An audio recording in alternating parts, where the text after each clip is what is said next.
சிவாய நமக ஓம் சிவாய நமக. இமயத்தில் இறைவா தருவாய் சரணம் சரணம். உலகினில் நீயே தருவாய் அபயம் அபயம்.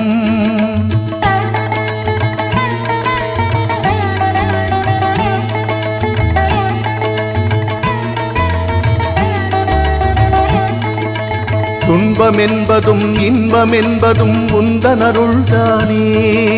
திருவருள் தருவாய் ஈசமகேசா உன்னருளாடி வந்தோம்.